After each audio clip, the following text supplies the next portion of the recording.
इस वीडियो में हम सीखेंगे ट्रांसलेशन यानी तर्जुमा करना of sentences from Urdu to English, यानी हमने उर्दू जुमलों को इंग्लिश में ट्रांसलेट करना है या इंग्लिश में इनका तर्जुमा करना है।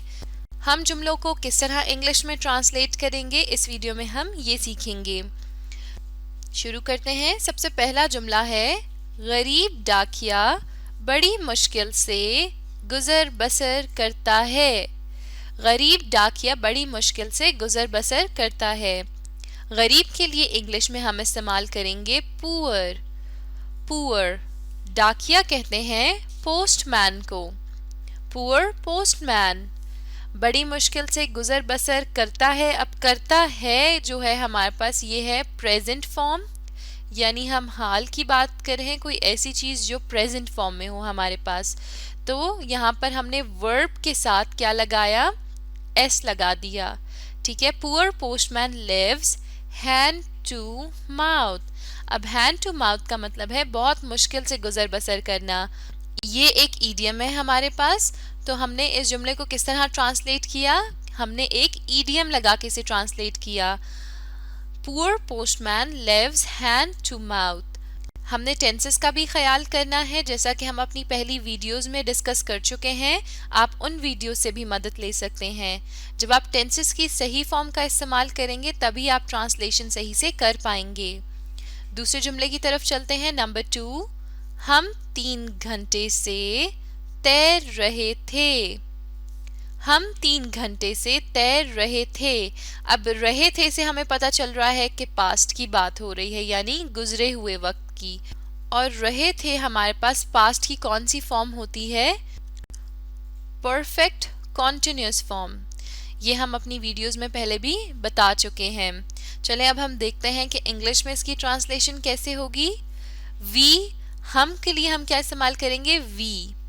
हैड बिन यानी रहे थे। स्विमिंग यानी तैरना या तैर। फॉर 3 आवर्स, फॉर यानी लिए और 3 आवर्स यानी 3 घंटे के लिए। अब स्विमिंग के साथ आप देख सकते हैं ये वर्ब है और वर्ब के साथ हमने लगाया हुआ है आईएनजी। इससे हमें ये पता चला कि कॉन्टिन्यूअस फॉर्म है, perfect continuous. We had been swimming for 3 hours, यानी हम 3 घंटे से तैर रहे थे। और यहाँ पे हमने फॉर का इस्तेमाल क्यों किया, क्योंकि हमें पता है कि 3 घंटे हैं, लेकिन हमें ये नहीं मालूम कि कौन से 3 घंटे। अगर हमें प्रॉपर वक्त का पता हो, यानी कौन से 3 घंटों की बात हो रही है, अगर हमें ये पता हो तो हम यहाँ पर क्या इस्तेमाल करेंगे, फॉर की जगह सिंस का इस्तेमाल करेंगे। तीसरे जुमले की तरफ आइए। हर पाकिस्तानी पाकिस्तान के लिए जान कुर्बान करेगा। हर पाकिस्तानी पाकिस्तान के लिए जान कुर्बान करेगा। अब हर के लिए हम लगाएंगे एवरी। पाकिस्तानी को हम इंग्लिश में भी पाकिस्तानी ही लिखेंगे। पाकिस्तान के लिए जान कुर्बान करेगा। अब हमने ये बताया जा रहा है कि अभी तक जान कुर्बान नहीं की गई, यानी एक फ्यूचर की बात की जा रही है, कोई ऐसी चीज जो आने वाले कल में हो सकती है, इसलिए हमने यहाँ पर विल लगाया। एवरी पाकिस्तानी विल सेक्रीफाइस यानी कुर्बान करना। अब यहाँ पर है जान कुर्बान करना, तो sacrifice life for Pakistan. For यानी लिए और पाकिस्तान यानी पाकिस्तान के लिए। अब आपने इस बात का भी ध्यान रखना है कि उर्दू जुमलों को आपने पहले पढ़ना है और फिर इंग्लिश जुमलों में आपने वर्ड्स को इस तरह अरेंज करना है कि उनकी कोई सही सेंस बन रही हो, यानी कोई मानी खेज जुमला बन रहा हो। क्योंकि अगर आप आगे पीछे लफ्ज को करके लिखेंगे जिस तरह हमारे पास उर्दू जुमलों में लिखा है, तो उनका मतलब कुछ ठीक नहीं आएगा। तो यहाँ पर हमने क्या किया, एवरी पाकिस्तानी यानी हर पाकिस्तानी, इसके बाद हमने विल लगाया, यानी कि फ्यूचर फॉर्म है। एवरी पाकिस्तानी विल सेक्रीफाइस यानी कुर्बान करेगा। और क्या सेक्रीफाइस करेगा, लाइफ यानी जान, for Pakistan. Every Pakistani will sacrifice life for Pakistan. चौथे जुमले की तरफ चलते हैं। क्या इसने गांव हमेशा के लिए छोड़ दिया है। क्या इसने गांव हमेशा के लिए छोड़ दिया है। अब ये एक सवाल पूछा जा रहा है, हम यहाँ पे क्वेश्चन मार्क लगा देते हैं। क्या इसने गांव हमेशा के लिए छोड़ दिया है? अब वो गांव छोड़ चुका है, यानी ये कोई ऐसी चीज है जो पास्ट में हो चुकी है और उससे मुतल्लिक पूछा जा रहा है। तो यहाँ पर हम पास्ट टेंस यूज करेंगे। Did he left the village for ever? Did he यानी क्या उसने, लेफ्ट यानी छोड़ दिया है, द विलेज यानी गांव, फॉर एवर यानी हमेशा के लिए। Did he left the village forever? क्या इसने गांव हमेशा के लिए छोड़ दिया है? अगले जुमले की तरफ चलते हैं। नंबर 5, तालिब इल्म 3 घंटे से पर्चा हल करते रहे होंगे। तालिब इल्म 3 घंटे से पर्चा हल करते रहे होंगे।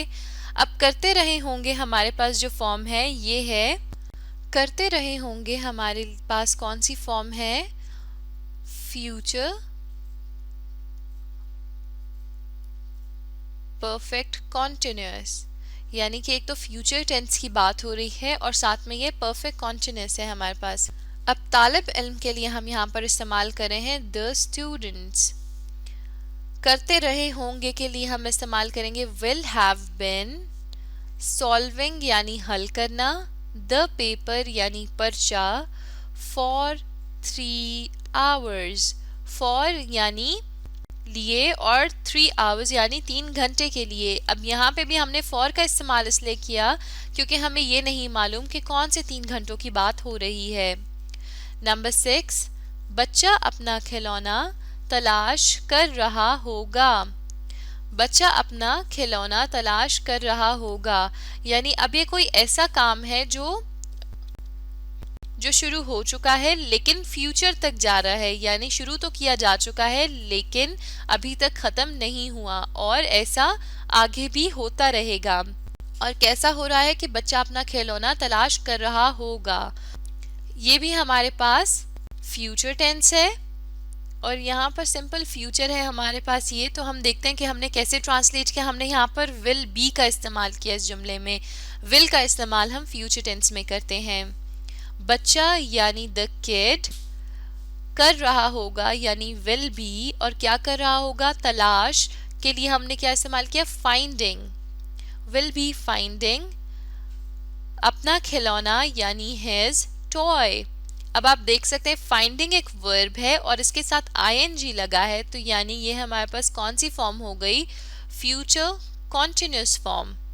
The kid will be finding his toy, यानी बच्चा अपना खिलौना तलाश कर रहा होगा। कॉन्टिन्यूअस का यही मतलब होता है कि कोई एक काम जो शुरू किया जा चुका है लेकिन वो कॉन्टिन्यू है यानी चल रहा है फ्यूचर में भी। अब नंबर 7 की तरफ चलते हैं।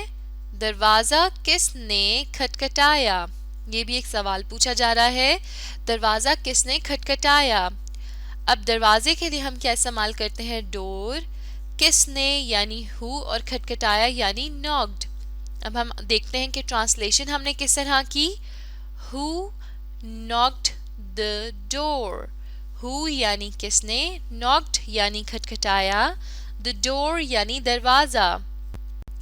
हु नॉक्ड द डोर यानी दरवाजा किसने खटखटाया। अब यहाँ पर खटखटाया का मतलब है कि ये काम हो चुका है, तो यहाँ पे कौन सा टेंस का इस्तेमाल किया जा रहा है? पास्ट टेंस का, इसीलिए हमने वर्ब के साथ ईडी लगा दिया यानी नॉक्ड।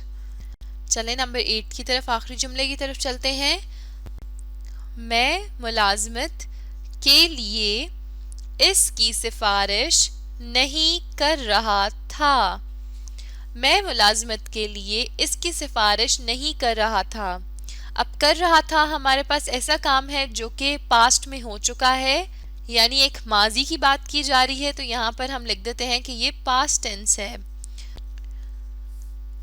अब इसकी ट्रांसलेशन देखते हैं। आई यानी मैं, वॉज नॉट यानी कर रहा था,